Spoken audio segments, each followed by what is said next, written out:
තරුෂිකා කියන්න පුළුවන්ද මේ දක්වා කරලා තියෙන දේවල් ටික?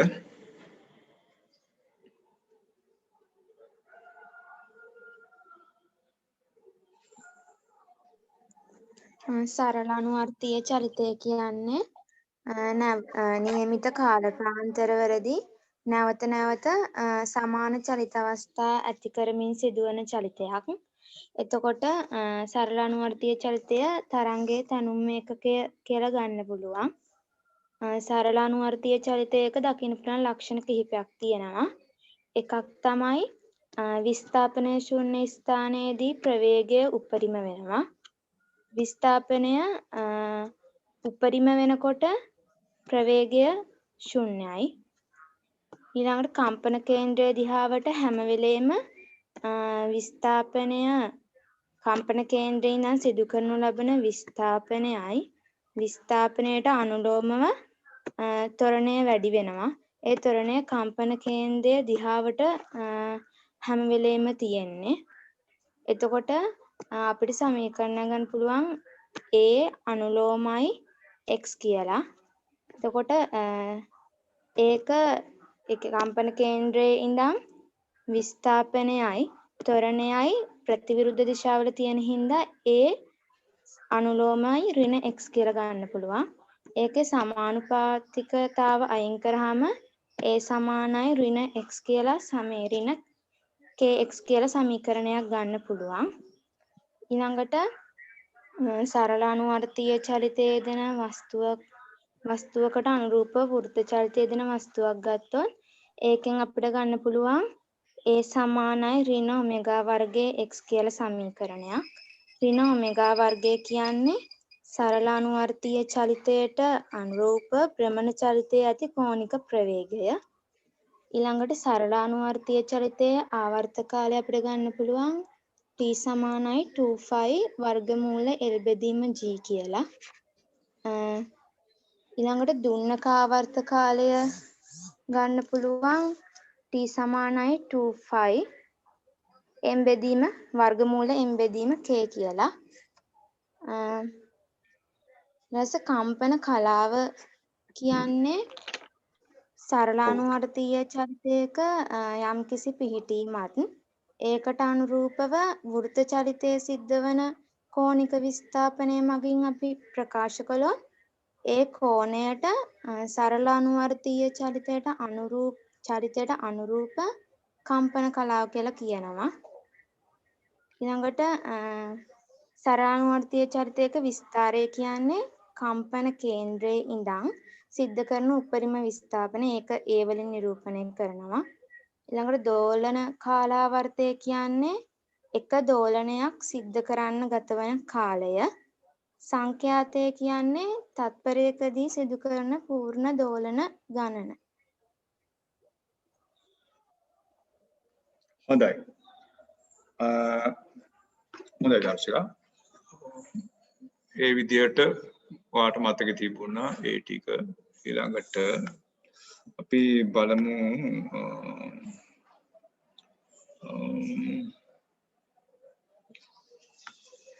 කවුද?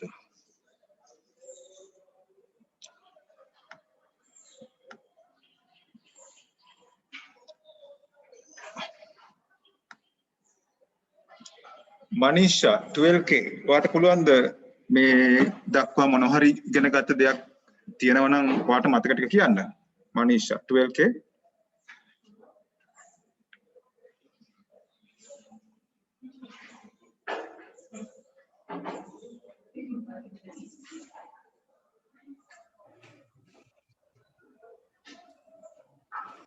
දෝලනය කියන්නේ නිශ්චිත කාලාන්තරයක් තුළ සිද්ධ වෙන නිශ්චිත අචල ලක්ෂයක් කරා සිද්ධ වෙන චලනයක්. සරල අනුවර්තීය චරිතය කියන්නේ ඒකෙදී හැම වෙලෙම බලය අචල කේන්ද්‍රයක් දිහාට යොමු වෙලා තියෙනවා.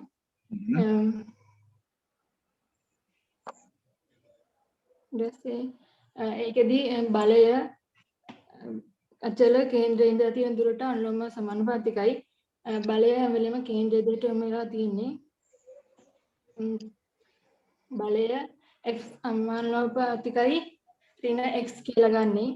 ඒ බලයයි x ගේ දිශාවයි ප්‍රතිවිරුද්ධ හින්දා ඊට පස්සේ ඒක නියතයක් දාපුවාම f සමාන ඍණ kx කියලා ගන්න පුළුවන්. ඊට පස්සේ අපිට ඒක අනුව අපිට ගන්න පුළුවන් a සමාන ඍණ ඔමෙගා වර්ග x කියලා. ඒකෙදි a සමානයි ඍණ k බෙදීම m වාරයක් x. ඒකට තමයි k බෙදීම m ට ඔමෙගා වර්ග දාන්නේ. ඔමෙගා වර්ග කියන්නේ සරල අනුවත්ය චෛත්‍යයට අනුරූපව වෘත්ත චෛත්‍යයේ යෙදෙන වස්තුවේ කෝණික ප්‍රවේගය. excellent ඊට පස්සේ සරල අවලම්බයක ආවර්ත කාලය සරල අවලම්බයක ආවර්ත කාලය t සමානයි 2π වර්ගමූල L බෙදීම g. ඒකට ස්කන්ධය බලපාන්නේ අවලම්බයේ දිග බලපානවා. ඒ වගේම ගුරුත්ව විතරණය බලපානවා.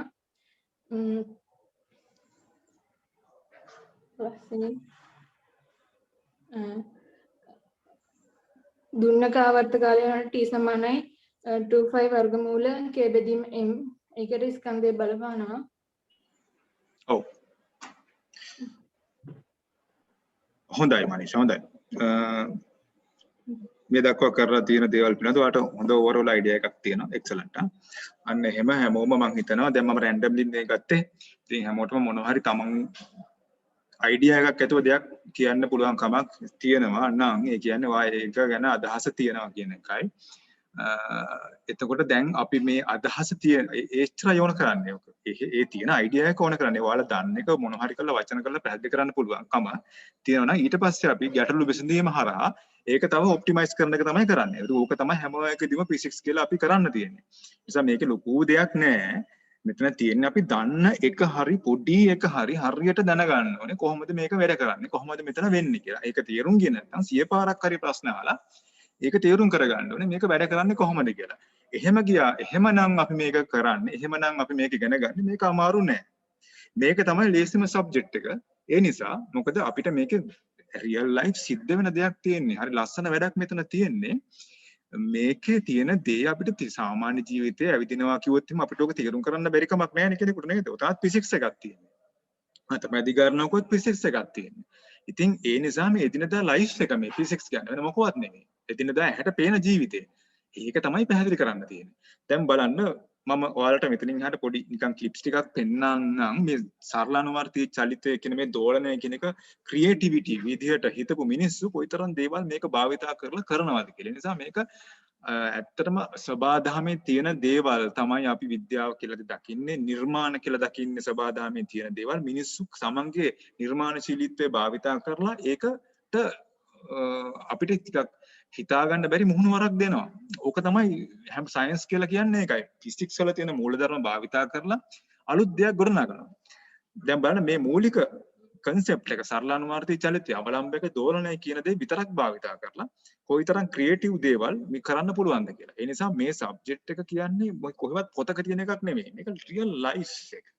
නිසා මේක විඳින්න තියෙන දෙයක් තියෙන්නේ. මේ සබ්ජෙක්ට් එක විඳින්න තියෙන. මේක ඇතුළේ ජීවත් වෙන්න ඕනේ. මේක ඇතුළේ ජීවත් වෙනකොට ඒක අමාරු දෙයක් නෙමෙයි. මේක පිට තියෙන එකක් නෙමෙයි. ඔයාලා තුලම එදිනදා ජීවිතේ හැමතැනම තියෙන එකක්. දැන් බලන්න මෙන්න මේ වීඩියෝ එක. මේක බටන් අවලම්බය කියන concept එක. sorry මේක පොඩ්ඩක් ඉන්න මම කියන්න. මේක බටන් අවලම්බය නෙමෙයි. මේක සාමාන්‍ය අවලම්බය. භාවිතා කරලා right මේකත් මම අර කලින් විදියම උදාහරණයක් ඔයාලට පොඩ්ඩක් බලන්න පුළුවන් මේකෙදි. මේක නෙමෙයි මම කියපු නිර්මාණශීලී කතාව. නමුත් මෙතනත් මේ වීඩියෝ එකෙත් තියෙන්නේ බලන්න ඔයාලට දැන් තේරුම් ගන්න පුළුවන් මේක දිහා බලලා කලින් ප්‍රෙඩික්ට් කරන්න මෙයයි මේ දෙන්න කම්පෙයාර් කරොත් උපරිම විස්තරයක් තියෙයිද? මෙයයි කම්පෙයාර් කරොත් උපරිම විස්තරයක් තියෙයිද? මේ දෙන්නගේ විස්තරය මොන වගේ වේද? දැන් ඔයාලා ප්‍රෙඩික්ට් කරන්න පුළුවන් මෙයාව කම්පණය කරනකොට මේ දෙන්න එකම විදියට කම්පණය වෙයිද? මේ දෙන්න එකම විදියට කම්පණය වෙයිද? මොකක්ද මෙන්න මෙයා කම්පණය කිරීමේ මේවට ශක්ති සම්ප්‍රේෂණය වෙනකොට සිද්ධ වෙන්න පුළුවන් මෙයාලගේ චලිත ආකාරය මොන වගේද කියලා බලන්න පොඩ්ඩක් ප්‍රෙඩික්ට් කරන්න පුළුවන්ද කොහොම වෙයිද කියලා. ඊට පස්සේ බලමු ඒ විදිහට මේක වෙන්නේ කියලා. ඕනනම් තප්පර 20ක් විතර දෙන්නම් මම. ඔයාලා දැන් හිතන්න මෙයාව කම්පණය කරන ශක්තිය සම්ප්‍රේෂණය වෙනවා. එහෙනම් මේ යුගලවල වල මේවා කම්පණය කොයි වගේ වෙයිද කියලා පොඩ්ඩක් කලින් හිතන්න. එකම විදිහට කම්පණය වෙයිද මොකක් වෙයිද?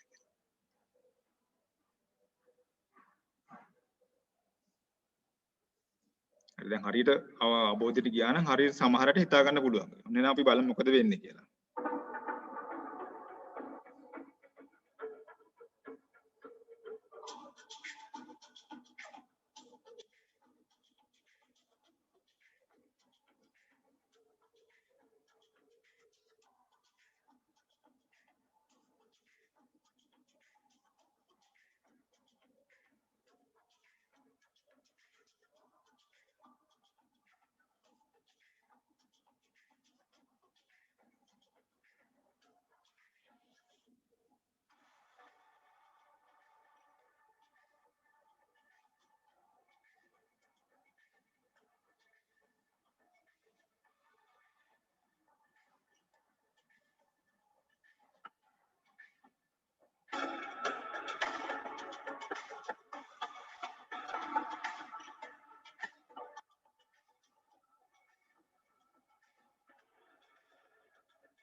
දැන් මම ඔයාලට කිව්වා ශක්ති සම්ප්‍රේෂණයක් වෙන්නේ කියලා. ඒක තමයි අපිට දකින්න පුළුවන් ටික වෙලාවකින් මේක නිශ්චල වෙනවා පේනවා.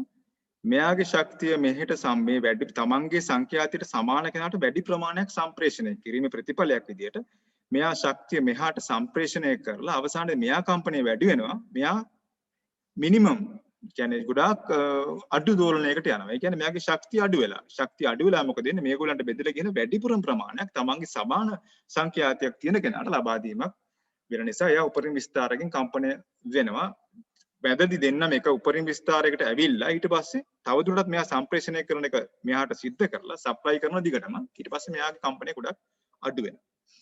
හොඳයි ඊළඟට මේ වීඩියෝ එකෙන් මේ ක්ලිප් එකේදී සරලානුවර්ති චලිතය භාවිතා කරලා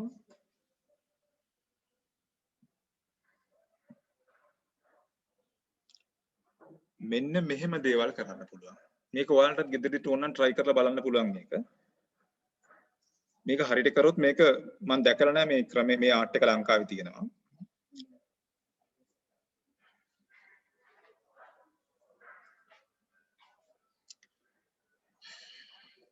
සිග්නල් පොඩ්ඩක් අඩුයි මටත් අද.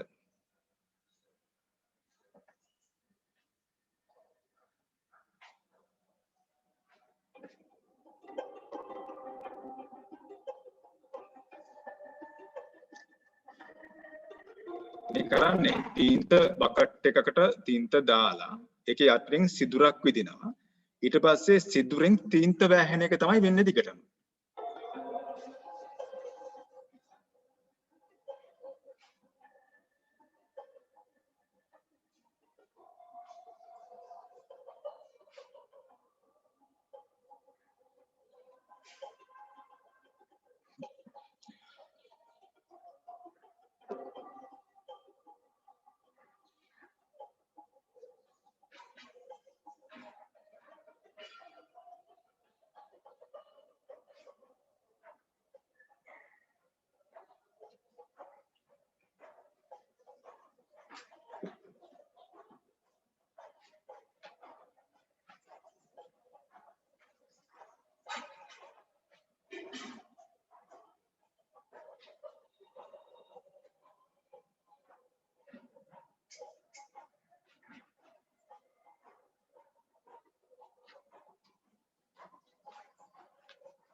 හොඳයි.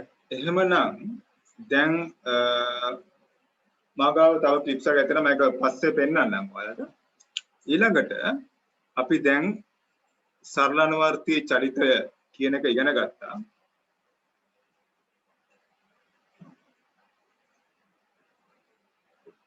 එහෙනම් අපි දැන් උත්සාහ කරන්නේ මේක ප්‍රායෝගිකව භාවිතා කරන ආකාරය පොඩ්ඩක් අපි තව ටිකක් ඩිස්කස් කරමු.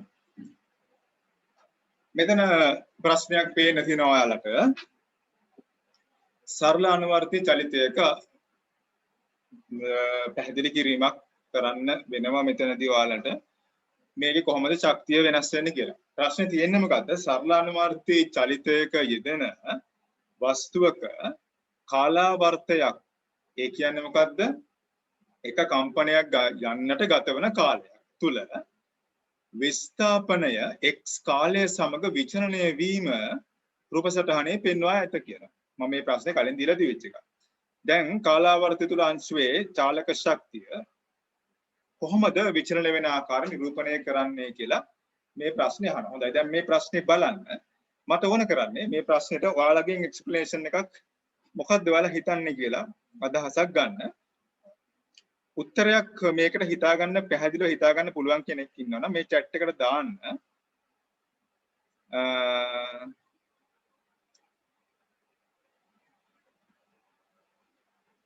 ඒක මේ යාන්ත්‍රික ක්‍රමයකින් යාලා කම්පනය දිගටම සිද්ධ කරන ඇති කහට දන්නේ නැහැ මාත් කොහොමද ඒක කරන්න කියලා. මොකද මෙහෙමයි දිග නූලක් ගත්තාම සාමාන්‍යයෙන් ස්කන්ධය වැඩි නම් දැන් තීන්ත බකට් එක ගොඩාක් ස්කන්ධය වැඩි වුණාම ගොඩාක් වෙලා වාත ප්‍රතිරෝධය නිසා කම්පනය කියන එක සෑහෙන වෙලාවක් පවතිනවා. අපි යටට එල්ලෙන ස්කන්ධය ගොඩක් වැඩි නම් බාහිර ප්‍රතිරෝධ මොකද එතන තියෙන අවස්ථිතියක් ඇති වෙනවනේ. මේක මට තව පැහැදිලි කරන්න පුළුවන්. කියන්නේ ගැටලුවක් එක්කම මම ඉස්සරහට කතා කරන්නම් ඒ ගැන. ඒ කියන්නේ අපිට සරල අවලම්බයක යටින් එල්ලලා තියෙන ස්කන්ධය වැඩි නම් ගොඩක් දැන් අර කලින් ඒ වෙලේ මම ඔයාලට උදාහරණයක් පෙන්නලා ඇති අර පෘථිවියේ ගුරුත්වාකර්ෂ පෘථිවිය කැරකීම කියන එක. පෘථිවිය භ්‍රමණය වෙන ආකාරය නිරූපණය කරන්න පුළුවන් අවලම්බයක් මියුසියම් වල හදලා තිබුණායි කියලා. ඒකදී ඒගොල්ලෝ භාවිතා කරන්නේ විශාල ස්කන්ධයක් තියෙන එකක්. ඉතින් ඒක නිසා ආවර්ත කාලය දිග අවලම්බයක් නම් ඒකේ අග්ගිස්සට ගැට ගහලා තියෙන විශාල ස්කන්ධයක් නම් දෝලන කාලාවර්තය වාත ප්‍රතිරෝධය නිසා අඩු වෙන්න ගොඩාක් වෙලා යනවා. ඒතකොට මේ තීන්ත ටිකක් මෙතන එල්ලලා තියෙන නිසා දිග නූලක් අරගෙන තියෙන නිසා ආවර්ත කාලය සාමාන්‍යයෙන් මේක විනාඩි 5ක් වගේ කාලයක් පැද්දෙන්න ප්‍රමාණවත්. ඒ නිසා ඒක මම හිතන්නේ ස්වභාවිකවම විනාඩි 5ක් වගේ කාලයක් කම්පණය කරන්න ඒ තියෙන වේට් එක ඇති. මොකද වේට් එක වැඩි වෙන අපිට පැය 7-8 සරල අවලම්බයක දෝලනය පරිමාන්දිත තත්වයට ගොඩාක් ආසන්න වෙන්න නොදී ස්වභාවික තත්වයෙන් තියාගන්න පුළුවන් කමක් තියෙනවා. හරි. එහෙනම් මේ ගැටලුව බලලා මට ඔයාලගේ පැහැදිලි කිරීමක් දෙන්න. උත්තරයක් එන අය මොකද්ද උත්තරේ කියලා දාන්න මේ කමෙන්ට් එක chat එකේ දාන්න. මොකද්ද උත්තරේ?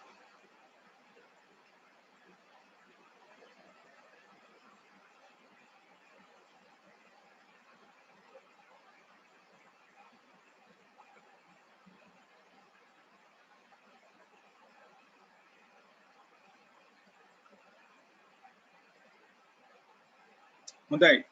excellent.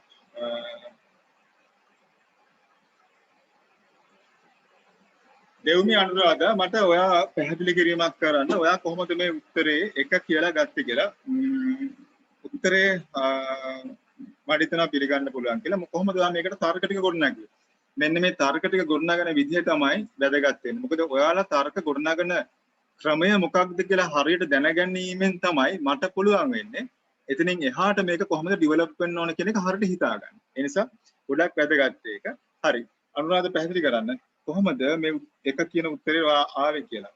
මේක වැදගත් වෙන්නේ ඔයාලගෙන් එන එකයි කියන්නේ. හරි කියන්නේ. එක්සලන්ට්. ST ප්‍රස්ථාරයේ පටන් ගන්න තියෙන්නේ මූල ලක්ෂයෙන්. ඒ කියන්නේ අවලම්බයේ දෝලනයේ පටන් ගන්න තියෙන්නේ මධ්‍ය ලක්ෂයේ ඉඳලා. එතකොට මධ්‍ය ලක්ෂයේදී චාලක ශක්තියක් පවතිනවා. ඒක චාලක ශක්තිය උපරිමයි මධ්‍ය ලක්ෂයේදී. එතකොට චාලක ශක්තිය නිරූපණය කරන ප්‍රස්ථාරය පටන් ගන්න ඕන මූල ලක්ෂයෙන් නෙමෙයි ඊට ඉහළින්. ඊට පස්සේ අවලම්බයේ දෝලනයත් එක්ක චාලක ශක්තිය අඩු වෙමින් යනවා. මොකද විභව ශක්තිය වැඩි වෙන හින්දා. ඊට පස්සේ T බෙදීම 4 කාලයේදී චාලක ශක්තිය ශූන්‍යයක් වෙනවා විභව ශක්තිය උපරිම නිසා.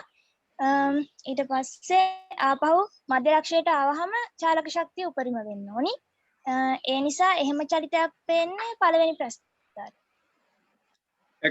excellent. ඒක තමයි එතන ඔක්කොම තර්ක ටික තිබුණා. සියලුම පැහැදිලි කිරීම එතන තිබුණා. මට ආයේ පැහැදිලි කිරීමක් කරන්න දෙයක් නැති මට්ටමක් තියෙනවා. අවශ්‍ය පටන් ගන්න ඕන තැන හරියට කිව්වා.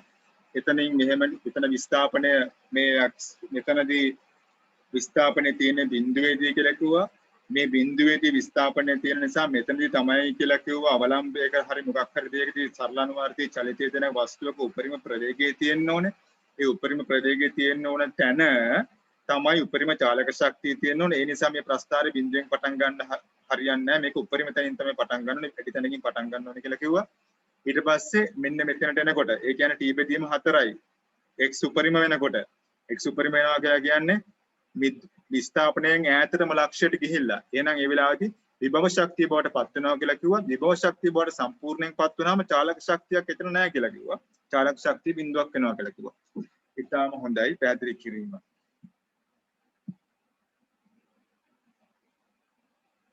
හොඳයි. දැන් මේක මම හිතනවා ඔයාලා මේක උත්තරේ හොයාගන්න ඇති කියලා. අපි බලමු මේකේ උත්තරය. මට දාන්න chat එකට ඔයාලා කියන උත්තරේ මොකක්ද කියලා කමෙන්ට් එකක් දාන්න. මේක හොඳ විස්තරව පැහැදිලි කරන්න පුළුවන් නම් කෙනෙකුට ඇත්තටම හොඳයි. ඔයාලගේ උත්තර ටික දාගෙන යන්න.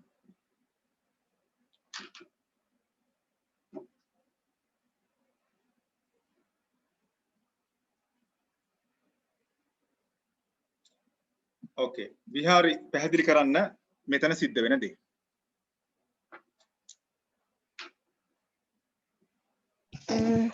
මෙතන තියෙන්නේ මේ වේගකාල ප්‍රස්ථාරයක්නේ. එතකොට වේගකාල ප්‍රස්ථාරයක අනුක්‍රමණයෙන් එන්නේ ත්වරණය. ඊට පස්සේ ත්වරණය සමතුලිත පිහිටුමේදී ප්‍රවේගය උපරිමයි. ඊට පස්සේ ඒක උපරිම ස්ථාපනයකට යද්දී ප්‍රවේගය එන්න අඩු වෙලා ඒ කියන්නේ චලනයට විරුද්ධව බලයක් යෙදෙන නිසා ප්‍රවේගයෙන් එන්න අඩු වෙලා ප්‍රවේගය ශූන්‍යයක් වෙනවා උපරිම මට්ටමේදී. එතකොට ඒ උපරිම බලයක් තියෙන්නේ උපරිම විස්තරයක් තියෙන තැනදී ඒ උපරිම විස්තරයක් තියෙන්නේ අන්තයේදී වෙන හින්දා එතනදී නිව්ටන්ගේ දෙවැනි නියමයට අනුව බලය සමානුපාතිකයිනේ ත්වරණයට. එතකොට උපරිම ත්වරණයක් තියෙන්නේ උපරිම විස්තරයක් තියෙන තැන. එතකොට මේ ප්‍රස්ථාර වේගකාල ප්‍රස්ථාරයට අනුව නම් එතකොට මේ චලනය ආරම්භ වෙලා තියෙන්නේ උපරිම විස්තරයක් තියෙන තැනින්. එතකොට ඒක මේකේ ඍණ පැත්තට ඇවිල්ලා නැත්තේ වේගය මේ අදිශ රාශියක් වෙන හින්දා. එතකොට එන්න ත්වරණය අඩු වෙලා කියන්නේ උපරිම විස්තරයේ ඉඳන් සමතුලිත පිහිටුමට එනකන් ඇවිල්ලා ඊට පස්සේ එතනදී ආපහු දිශාව ප්‍රතිවිරුද්ධ වෙන හින්දා ඒක ඍණ ප්‍රවේග කාල ප්‍රස්ථාරයේ මේ ඍණ පැත්තට ගිහිල්ලා එහෙම තමයි ප්‍රස්ථාරය ඇවිල්ලා තියෙන්නේ. හොඳයි. ඒක ඇත්තරම ටිකක් හොඳ මේ අමාරු පැහැදිලි කිරීමක්. ආයක හොඳට කරා. මේක කොහොමද ත්වරණයත් එක්ක ප්‍රවේග බලය වෙනස් වෙන්නේ, බලය වෙනස් වීමත් එක්ක කොහොමද ත්වරණය වෙනස් වීම තේරුම් ගන්නෙ? ඒ විදිහට මේක ගැන අපි ටිකක් මට ඇවිල්ලා තියෙන උත්තර ප්‍රමාණය ඔයාලා ආව උත්තර හැමෝම මේකට දාන්න. මොකද එක උත්තරයක් මට තියෙනවා එතකොට 3 කියලා, අනිත් උත්තර ටික තියෙනවා 1 කියලා. තව ඔයාලගේ තියෙන උත්තර තියෙනවා නම් මේකට දාන්න. මේක පැහැදිලි කිරීම අවශ්‍යද කියන එක මට ඒකට තේරුම් ගන්න පුළුවන්. නැත්නම් ඉස්සරහා ප්‍රශ්නෙට යන්න පුළුවන් නිසා ඔයාලට එන අයිඩියා එක හැමෝම මේකට අංකේ දාන්න මොකක්ද කියලා. තව පොඩි වෙලාවක් මම දෙන්නම්. ඔයාලගේ උත්තර ටික දාගෙන යන්න. මොකද සේම් ආන්සර් එනවා නම් අපිට ප්‍රශ්නයක් නැහැ. අපිට ඉස්සරහට යන්න පුළුවන්. එතකොට මේ ප්‍රශ්නේ ගැන පැහැදිලි කිරීම ඔයාලට තියෙනවා කියලා මට පැහැදිලි නිසා. හරි. දාගෙන යන්න උත්තර ටික හැමෝම. ඔයාට දැන් ඔයා කාටරි උත්තරයක් එන්නේ නැත්නම් දාන්න නෝ කියලා. ආන්සර් එක දාන්න නෝ කියලා. එන්නේ නැත්නම් උත්තරේ. එතකොට අපිට පුළුවන් වැඩි ප්‍රමාණයක් නෝ එනවනම් මේක පැහැදිලි කරන්න පුළුවන්. එතකොට වැඩි ප්‍රමාණයක් ඉන්නවනම්. එහෙම නැත්නම් ඔයාලට තව එක පැහැදිලි කිරීමක් අරගෙන මට මේක නවත්තන්න පුළුවන්. සමහරට පැහැදිලි කිරීමේ නතර වෙන්නේ නැති වැඩේ. හරි. ආන්සර් එක තියෙනවා ගොඩක් දෙනෙක්ගේ.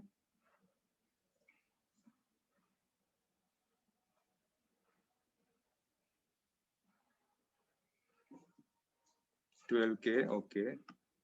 Dulumi Sevandi Manisha okay. හොඳයි. ඔයාලා හැමෝගෙම ආන්සර් එක තියෙනවා 1 කියලා. එහෙනම් මම මේක පැහැදිලි කරන්න යන්නේ නැහැ. හොඳයි. ඔයාලා මේ පැහැදිලි කරගෙන තියෙනවා මේකනේ. excellent. එහෙනම් අපි ඊළඟ ප්‍රශ්නෙට යමු. ඒකේ කොට දෙනෙක් හරි එක.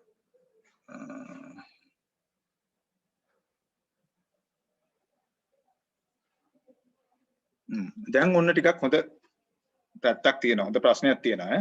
දැන් මේකට උත්තරේ හොයන්න බලමු ඔයාලා කොච්චර දක්ෂද කියලා. දැන් මෙතනදී ඔයාලා හැමදේම දාන්නවා. තියරි එක දාන්නවනේ. මේ වගේ ගානක් මේ 2008 ගාන. ඉතින් මේක මේ වගේ ගානකට ඔයාලට සරල අනුවර්ති චලිතෙන් අහන්නේ මේ වගේ ගාන. දැන් මේ වගේ ගාන දැන් ප්‍රස්තාර ගණන් ටික ඔයාලට තේරෙනවනේ ලොකු දෙයක් නෑ කියලා නේද? ප්‍රස්තාරවල ඒ උච්චර තමයි ඉතින් අහන්න තියෙන්නේ එක්සෑම් එකකදී. ටර්ම් ටෙස්ට් එක යවුවත් ওই ටික තමයි අහන්න තියෙන්නේ. ඉතින් ඒ ටික ගැන හොඳ ක්ලීන් අදහසක් තියෙන නැතුව දැන් පැහැදිලි කිරීම මම දෙකක් ගත්තා. ඉතින් හොඳට තියෙනවා. අනිත් පැයගෙනත් මම අහලා බලමු. අපි යාළුවගෙත් හොඳ පැහැදිලි කිරීම වෙයි. බලන්න මේ 15 වෙනි ගාන මේකට සාධාරණයක් කරන්න පුළුවන්ද කියලා. මේ ගානට හරි උත්තරයක් හොඳ පැහැදිලි කිරීමක් එක්ක කරන්න පුළුවන්ද කියලා බලමු. අන්න එහෙම කරන්න පුළුවන් නම් ඇත්තටම ඒක තමයි බලාපොරොත්තු වෙන අවසාන ඉලක්කය මේ කතා කරගෙන ආපු සාකච්ඡාවේ අවසානයේ එන්නේ අපි මෙතෙන්ටනේ. අපිට මේ ප්‍රශ්න කරන්න. හරි. එහෙනම් බලන්න විනාඩි 5ක කාලයක් මම මේකට දෙනවා. මේක හොඳට හිතන්න. හරියට තර්ක කරන්න. ගානට උත්තරේ අරගන්න. මෙන්න මේකයි උත්තරේ මේ හේතු නිසා කියලා. ඕකේ. කරගෙන යන්න.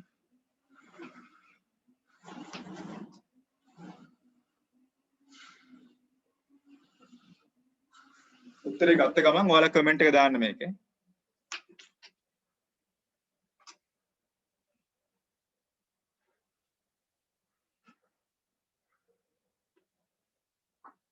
හදපු විදිය ෂෙයා කරත් කමක් නැහැ. කාටද පුළුවන් කමක් තියෙනවා නම් ස්ක්‍රීන්ෂොට් එකක් දාලා එහෙම ෂෙයා කරත් ප්‍රශ්නයක් නැහැ. ඒකත් හොඳයි එන් කරන්න පුළුවන්.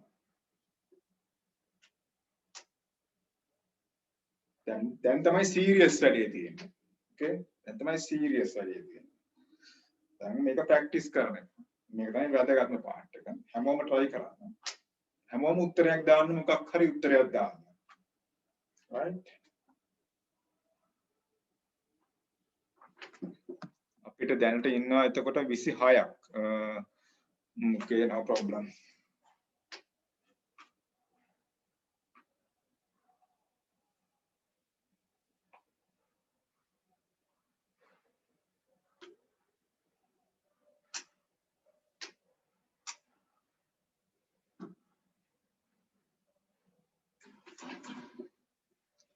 ඔව් දැනට ඉතුරුලා ඉන්නේ 26 මම හිතනවා solid 26 කියලා ඉන්නේ. okay. යන් ඉස්සරහට.